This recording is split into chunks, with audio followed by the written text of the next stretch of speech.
تو میں نہیں چاہتا تھا کہ ہم اس رشتے کو دور کریں، اس رشتے سے قطع تعلق کریں، سیاسی طور بھی، سماجی طور بھی اور ذاتی طور بھی۔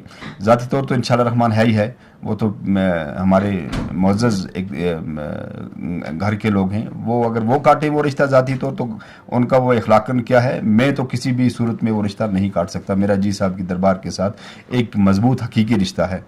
اور اس کے بعد پھر میں نے اپنے یہ ریئلٹی بھی بتا رہا ہوں، ایک پالیٹکس میں یہ نہیں کہنا چاہیے، اس کے بعد پھر میں نے اپنے کچھ اپنے گھر کے لوگوں کو بھیجا، میں نے میاں صاحب کے پاس کی میں آپ کے پاس آپ کے ساتھ رہنا چاہتا ہوں، جیسے ماضی کے سارے الیکشن جو اسمبلی کے ہم نے اکٹھے لڑے ہیں ساتھ ان کے۔ تو مجھے وہاں سے پھر نکالا گیا، مجھے وہاں سے سندیشہ بھیجا گیا کہ ہم آپ کو یہاں اپنے ساتھ نہیں چلنے دیں گے۔ اور اس میں میاں گلزار صاحب جو ہیں ان کا سب سے بڑا زیادہ رول رہا ہے۔ انہوں نے کہا کہ میں الطاف صاحب کا گھر ہی چھوڑ دوں گا اگر یہ بندہ یہاں آتا ہے۔ میرے میں کیا قصور تھا، میرے میں کیا چیز تھی، وہ میاں گلزار صاحب نے کل بتا دیا۔ اب یہ سوال جو ہے یہ امانت کے طور پہ ہے، یہ سوال گلزار صاحب سے آپ کو پوچھنا چاہیے۔ میں گلزار صاحب کی ذاتی طور پہ قدر کرتا ہوں، جی صاحب کے گھر کے ہیں، لیکن مجھے نہیں اندازہ تھا کہ میاں گلزار صاحب اتنی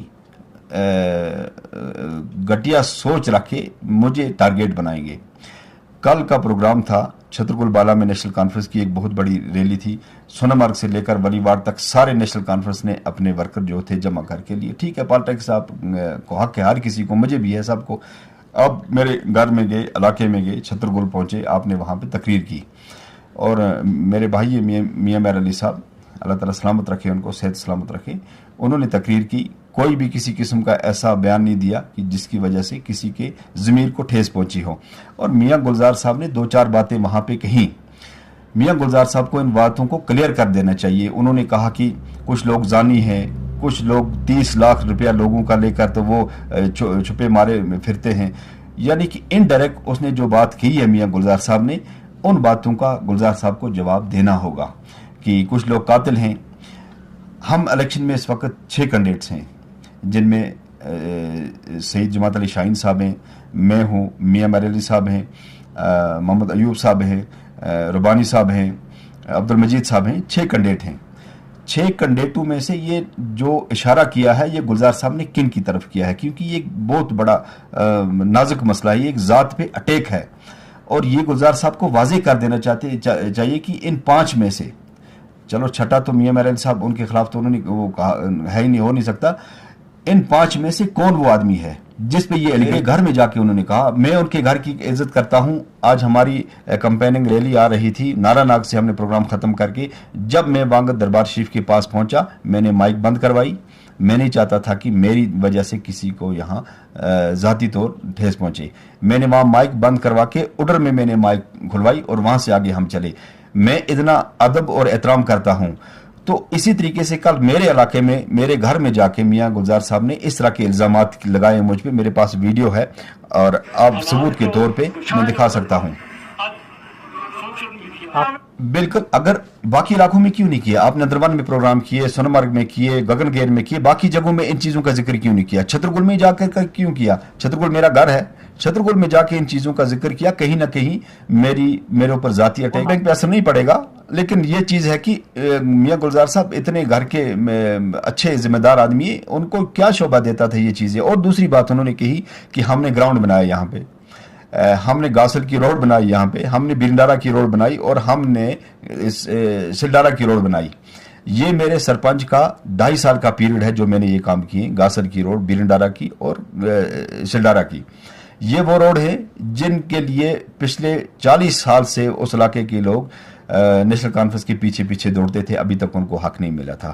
اور میں نے ان کا DPR تیار کروا کے سیکریٹریٹ سے، اشفاق جبار صاحب نے میرا اس میں مکمل ساتھ دیا، ان کی اہلیہ جو ہے وہ چیئرپرسن تھی، انہوں نے تو ان کے DPR سینکشن کروا کے وہاں کام لگائے۔ یہاں تک نہیں، ہائن کرال خانی کا ایک پاور اس کا نباڑ کا پروجیکٹ ہے روڈ کا، وہ بھی میں نے سینکشن کرایا۔ میں ان چیزوں کی طرف نہیں جاتا ہوں، لیکن اگر میری کسی کے ساتھ بنتی تھی، میں نے لوگوں کو فائدہ پہنچانے کے لیے یہ بات کہی۔